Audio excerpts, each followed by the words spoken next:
Shalom pemirsa Bon Surgawi yang dikasihi Tuhan.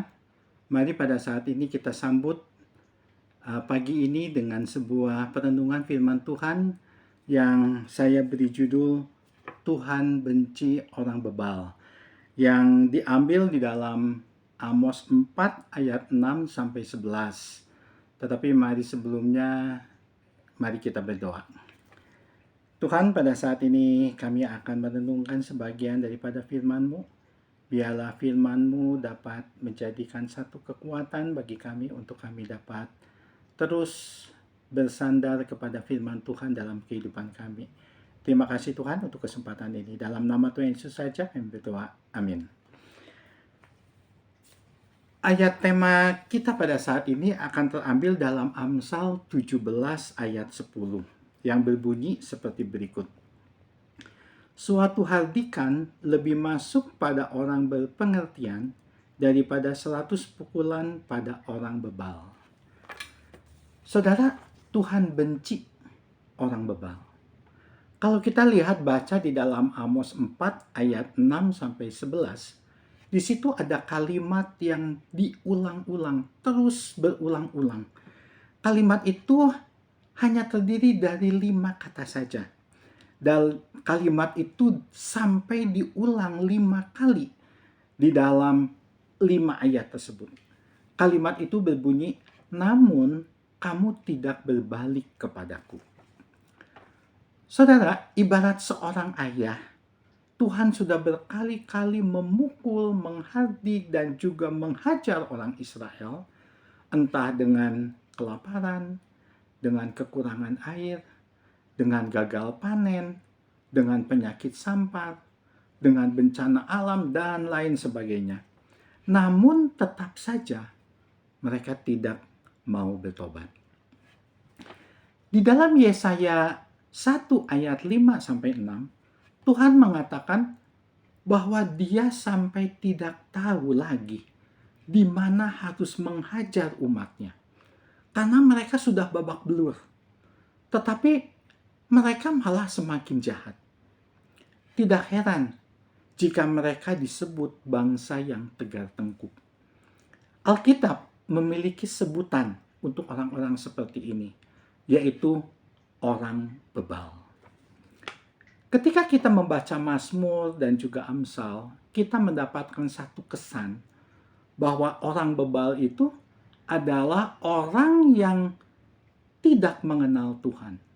Orang bebal itu adalah orang-orang yang menjadi musuh-musuhnya bangsa Israel. Tetapi ini tidak benar.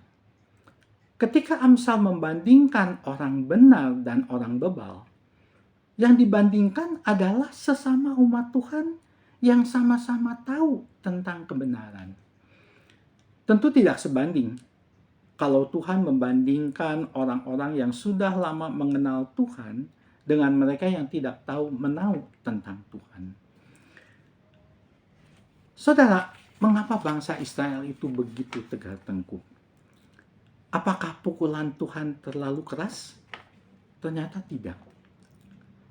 Kalau kita membandingkan bagian ini, kitab Amos ini dengan kutukan yang kita lihat di dalam kitab Imamat 26 ayat 14-39 dan Ulangan 28 ayat 15-46, kita akan menemukan bahwa peringatan ini sudah diberikan beratus-ratus tahun lalu yang dituliskan dalam kitab Taurat Musa. Taurat yang sangat dijunjung tinggi bangsa Israel pada waktu itu. Celakanya, sesudah itu pun mereka masih saja tidak mau bertobat. Bahkan sampai di zaman Tuhan Yesus. Inilah mengapa kebebalan sangat dibenci oleh Tuhan. Jika kita mengibaratkan perjanjian lama itu sebagai suatu novel, mungkin kita akan berkesimpulan bahwa novel ini tidak memiliki happy ending. Bagaimana tidak? Kitab Maleakhi, kitab terakhir dalam perjanjian lama, merupakan pesan Tuhan yang penuh dengan teguran-teguran kepada bangsa Israel yang masih saja tidak mau bertobat, bahkan sesudah Tuhan membawa mereka keluar dari pembuangan. Memang ada benarnya, Israel masih sama seperti dulu, masih bebal. Namun Tuhan pun sama seperti dulu. Tuhan tetap mengasihi mereka. Itulah sebabnya mengapa kitab Maleaki meskipun dipenuhi dengan teguran-teguran Tuhan, tapi dimulai dengan pernyataan gamblang dari Tuhan bahwa Dia mengasihi bangsa Israel dan bukan yang lain. Saudara bisa baca di dalam Maleaki 1 ayat 2. Kalau kita iseng, saudara, sudah berapa kali kita mendengar firman Tuhan dari berbagai macam khotbah, khotbah mingguan, khotbah kebaktian doa, khotbah tengah minggu, khotbah ikut camp, KKR, dan juga retreat dan lain sebagainya. Mungkin sudah ratusan kali kita mendengar firman Tuhan. Bahkan mungkin sudah ribuan kali kita mendengarkan firman Tuhan.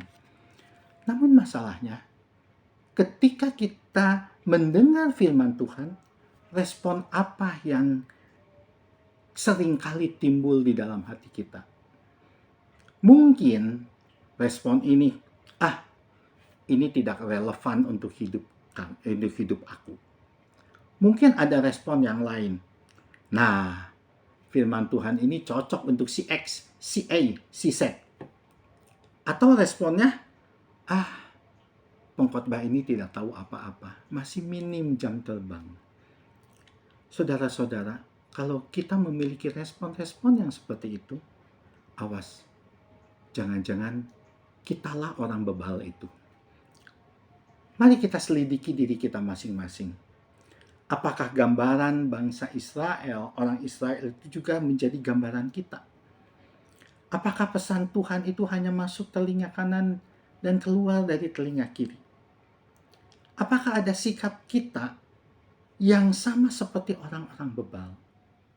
Mari, jangan menjadi orang bebal, karena itu sangat dibenci oleh Tuhan.